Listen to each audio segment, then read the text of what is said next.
నమస్తే, నేను కిషోర్ కుమార్. ఈ వీడియో మీరు మొదటిసారి మన ఛానల్లో చూస్తున్నట్టయితే దయచేసి ఈ ఛానల్ని సబ్స్క్రైబ్ చేయండి. అదేవిధంగా కింద మీకు హైప్ బటన్ కనిపిస్తే దాన్ని ప్రెస్ చేసి మాకు పాయింట్లు ఇవ్వడం కూడా మర్చిపోకండి. మీ ప్రోత్సాహమే మాకు కొండంత బలాన్ని ఇస్తుంది. 5 రాష్ట్రాల ఎన్నికల్లో భాగంగా కీలకమైనటువంటి 3 రాష్ట్రాలు అంటే 2 రాష్ట్రాలు ఒక కేంద్రపాలిత ప్రాంతం అన్నమాట. పుదుచ్చేరి కేంద్రపాలిత ప్రాంతం కాబట్టి 3 ముఖ్యమైనటువంటి రాష్ట్రాల యొక్క ఎన్నికలు నిన్న పూర్తయిపోయాయి. మరి చాలామందికి ఆసక్తి ఉంటుంది, అసలు కేరళలో ఎవరు గెలుస్తారు, అస్సాంలో ఎవరు గెలుస్తారు, పుదుచ్చేరిలో ఎవరు గెలుస్తారు, సర్వేల యొక్క సారాంశం ఏంటనేది చాలామంది మొదటి నుంచి ఆసక్తిగా ఎదురు చూస్తున్నటువంటి అంశం.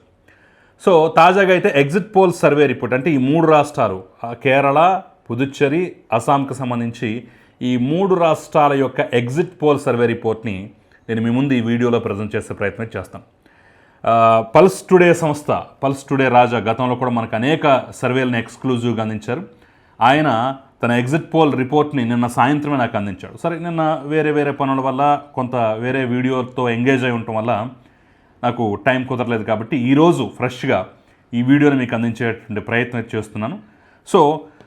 లేట్ లేకుండా మనం సర్వే రిపోర్ట్లోకి వెళ్ళినట్టయితే కేరళ మరియు పుదుచ్చేరి అదేవిధంగా అస్సాం ఈ 3 రాష్ట్రాలకు సంబంధించి ఎగ్జిట్ పోల్ రిపోర్ట్ ఏం చెప్తోంది, ఎవరు గెలుస్తారు ఏంటి. గతంలో కూడా మనం చాణక్య స్ట్రాటజీస్ వాళ్ళు ఇచ్చినటువంటి survey report, pre poll survey report already మనం మన ఛానల్లో ఉంది, చూసే ఉంటారు. దానికి దీనికి ఏమైనా పొంతనుందా లేదా అనే అంశాన్ని ఒకసారి మనం పరిశీలించినట్టయితే ఎక్స్క్లూజివ్గా పల్స్ టుడే సంస్థ ఇచ్చినటువంటి రిపోర్ట్ ఎలా ఉంది, వాస్తవానికి దగ్గరగా ఉందా లేదా ఏంటి అనేది మనం ఒకసారి పరిశీలించినట్లయితే కేరళలో మొత్తం 140 స్థానాలుంటే ఈసారి అధికారం కాంగ్రెస్ కూటమిదే అని చెప్పేసి అయితే pulse today exit poll survey report అయితే తేల్చేసింది. దాదాపుగా 77 స్థానాల్లో విజయ భేరి మోగించేటువంటి అవకాశం. అదేవిధంగా ప్రస్తుత అధికార పక్షమైనటువంటి ఎల్డిఎఫ్ లెఫ్ట్ కూటమి 61 స్థానాల్లో విజయం సాధించే అవకాశం. ఎన్డీఏ కూటమి 2 స్థానాల్లో మాత్రమే విజయం సాధించేటువంటి అవకాశం ఉన్నట్టుగైతే తన యొక్క రిపోర్ట్ పల్స్ టుడే వారు యొక్క తన రిపోర్ట్ని అయితే తెలియజేయడం జరిగింది. మనం గతంలో చెప్పుకున్నటువంటి విధంగానే, అదేవిధంగా మిగతా సర్వేలు చెప్పినటువంటి విధంగానే, అంటే ఇందుట్లో కూడా కొంత వేరియేషన్ కనిపిస్తుంది. కొన్ని మళ్ళీ లెఫ్ట్ కూటమి, మళ్ళీ పినరయి విజయన్ 3వ ముఖ్యమంత్రి అవుతారని చెప్పేసి ఘంటాపథంగా చెప్పినటువంటి సందర్భాలు కూడా ఉన్నాయి, సర్వేలు కూడా ఉన్నాయి. మెజారిటీ సర్వేలు అయితే ఈసారి కాంగ్రెస్ కూటమి అధికారంలోకి వస్తుంది. అయితే టైట్ ఫైట్ కనిపిస్తోంది, నువ్వా నేనా అన్నట్టుగా. అసలు కేరళ ఓటర్ల యొక్క మనోభావాలు, కేరళ ఓటర్ల యొక్క నాడిని అసలు పట్టుకోలేకపోతున్నాం అని చెప్పేసి చెప్పిన వాళ్ళు కూడా చాలామంది ఉన్నారు. అయితే ఎక్కువ సర్వేలు అయితే కొంత యూడిఎఫ్ అంటే కాంగ్రెస్ కూటమికే అధికారం వస్తుంది, 10 ఏళ్ల పాలనకి ముగింపు పలకబోతున్నారు కేరళ ప్రజలు అని చెప్పేసి కూడా చెప్పినటువంటి సర్వేలు ఉన్నాయి. ఇప్పుడు పల్స్ టుడే సంస్థ కూడా అదే అంశాన్ని ధృవీకరిస్తూ 77 సీట్లతోటి కాంగ్రెస్ కూటమి యూడిఎఫ్ అధికారంలోకి వచ్చే అవకాశం ఉన్నట్టుగైతే తన ఎగ్జిట్ పోల్ సర్వే రిపోర్ట్ ద్వారా తెలియజేసింది. ఇక నెక్స్ట్ స్టేట్ అస్సాంకి వెళ్ళినట్టయితే అస్సాం అన్ని సర్వేలు దాదాపుగా, అంటే ఇక్కడ 126 సీట్లుంటే అన్ని సర్వేలు దాదాపుగా మ్యాక్సిమం సర్వేలు ఎన్డీఏదే అధికారం అని చెప్పేసి అయితే తేల్చేశాయి. హిమంత్ బిశ్వ శర్మ మీద చాలా పాజిటివ్ ఇమేజ్ ఉంది. ఆయన కోసం ప్రజలు ఎక్కడ మీటింగ్ పెట్టినా తండోపతండాలుగా తరలి వస్తున్నారు. చిన్న పెద్ద అనే తేడా లేకుండా పిల్లల్లో కూడా ఒక మంచి మాస్ పాజిటివ్ ఇమేజ్ను సొంతం చేసుకున్నాడు.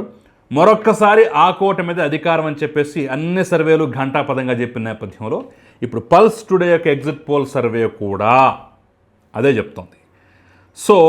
88 నుంచి 90 సీట్ల వరకు అస్సాంలో ఎన్డీఏ కూటమి అంటే బీజేపీ ప్లస్ అలయన్స్ మిగతా పార్టీలు గెలుచుకునే అవకాశం ఉందని, కాంగ్రెస్ కూటమి అంటే ఇండియా కూటమి 29 నుంచి 31 స్థానాలకే పరిమితమైన అవకాశం ఉందని, ఇతరులు అస్సాం గణ పరిషత్ కానీ మిగతా చాలా పార్టీలు అక్కడ ఉన్నాయి కాబట్టి ఇతరుల పరిస్థితి ఏంటయ్యా అంటే 4 నుంచి 7 సీట్లు మాత్రమే గెలుచుకునేటటువంటి అవకాశం ఉందని చెప్పేసి అయితే చాలా క్లియర్గా తన యొక్క ఎగ్జిట్ పోల్ సర్వే రిపోర్ట్లో పల్స్ టుడే సంస్థ చెప్పింది. అందరూ దాదాపుగా ఊహించింది. కేరళ అంటే కొన్ని సర్వేలు అటు కొన్ని సర్వేలు ఇటు ఉన్నాయి, ఏది ఏంటి తెలియనటువంటి పరిస్థితి. కానీ అస్సాం మాత్రం మొదటి నుంచి ఇదే స్టాండ్ మీద ఉన్నారు. ఏ సర్వే ఇచ్చినా ఎవరిచ్చినా ప్రీ పోలా ఎగ్జిట్ పోలా అనే తేడా లేదు.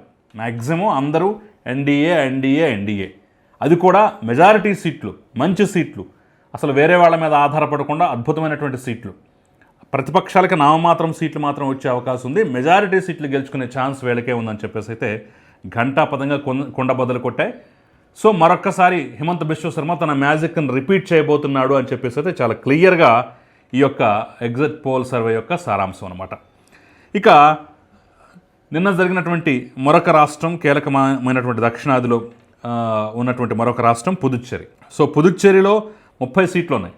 30 సీట్లు ఉంటే ఎన్డీఏ 18 సీట్లు, అదేవిధంగా ఎస్పీఏ 12 సీట్లు గెలుచుకునేటటువంటి అవకాశం ఉన్నట్టుగా అయితే చాలా స్పష్టంగా తన సర్వే రిపోర్ట్లు అయితే తెలియజేయడం జరిగింది. సో రంగస్వామి నేతృత్వంలో ఉన్నటువంటి పార్టీ, ఆయన సొంత పార్టీ, రంగస్వామి ప్రస్తుత సీఎం, ఆయన నేతృత్వంలో ఉన్నటువంటి పార్టీ ఏదైతే ఉందో ఆ పార్టీ తరపున బీజేపీ కూటమితో ఉన్నటువంటి కూటమే గెలిచేటటువంటి అవకాశం ఉన్నట్టుగైతే చాలా స్పష్టంగా తెలుస్తోంది.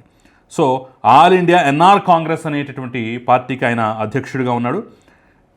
ప్రస్తుతం ఆయనే సీఎంగా ఉన్నాడు. మరొక్కసారి ఆ మ్యాజిక్ని రిపీట్ చేసేటటువంటి అవకాశం ఉన్నట్టుగైతే తెలుస్తోంది. So all India AINRC plus BJP plus ఇతర చిన్న చితక పార్టీలతో కలిపి మొత్తానికైతే వీళ్ళు మొత్తం 30 సీట్లలో పోటీ చేశారు. సో ఇందుట్లో మెజారిటీ సీట్లు వీళ్ళే దక్కించుకునేటటువంటి అవకాశం, అంటే 18 సీట్లు దక్కించుకునేటువంటి అవకాశం, ఇతర కూటమికి ఒక 12 సీట్లు వచ్చేటటువంటి అవకాశం అయితే చాలా స్పష్టంగా కనిపిస్తోంది. సో పోటీ టైట్గా ఉన్నా సరే మరొక్కసారి అధికారం మాత్రం ఎన్డీఏ కూటమిదే, మరొక్కసారి సీఎంగా రంగస్వామి ఉండేటటువంటి అవకాశం అయితే చాలా స్పష్టంగా ఉందని చెప్పేసి అయితే తన సర్వే రిపోర్ట్ని అయితే తెలియజేశారు. సో గతంలో కూడా పుదుచ్చేరిలో ఎన్డీఏ జెండానే ఎగరబోతోంది అని చెప్పేసి అయితే చాలా క్లియర్గా అనేక సర్వేలు చెప్పాయి. సో ఆ లెక్కను చూసుకున్నట్టయితే పల్స్ టుడే సంస్థ ఇచ్చినటువంటి సర్వే రిపోర్టు ఎన్డీఏ కూటమికే జయకొట్టింది. సో మొత్తంగా చూసినట్టయితే అటు కేరళలో కాంగ్రెస్ కూటమి, అస్సాంలో బీజేపీ కూటమి, పుదుచ్చేరిలో బీజేపీ కూటమి విజయం సాధించే అవకాశం ఉన్నట్టుగైతే తమ సర్వే సారాంశంగా చెప్తున్నారు. ఇక నెక్స్ట్ తమిళనాడు ఎన్నికలు మాత్రమే మిగిలిన్నాయి. తమిళనాడు ఎన్నికలు, పశ్చిమ బెంగాల్ ఎన్నికలు మాత్రమే మిగిలిన్నాయి. ఇక్కడ పల్స్ టుడే సంస్థ మనకిచ్చినటువంటి ఇన్ఫర్మేషన్ ఏంటంటే ఎక్స్క్లూజివ్గా ముఖ్యంగా టీవీకే పార్టీ విజయ్ పరిస్థితి ఏ విధంగా ఉంది, అతను 2 చోట్ల పోటీ చేస్తున్న నేపథ్యంలో అతను 2 చోట్ల పరిస్థితి ఏ విధంగా ఉంది, అతను గెలుస్తాడా లేదా, గెలిస్తే ఏ స్థానంలో ఎలాంటి పరిస్థితి ఉంది, అక్కడ ప్రజలు ఏమనుకుంటున్నారు అనేది మేము ఎక్స్క్లూజివ్గా సర్వే ప్రత్యేకంగా దృష్టి పెట్టి మరి సర్వే చేస్తున్నాం. తమిళనాడు ఎన్నికల మీద కూడా గట్టిగా ఫోకస్ పెట్టాం కాబట్టి మేము తొందరలోనే ఆ సర్వే రిపోర్ట్ కూడా, అంటే ప్రీ పోల్ ఎగ్జిట్ పోల్ కూడా మీకు అందిస్తాం.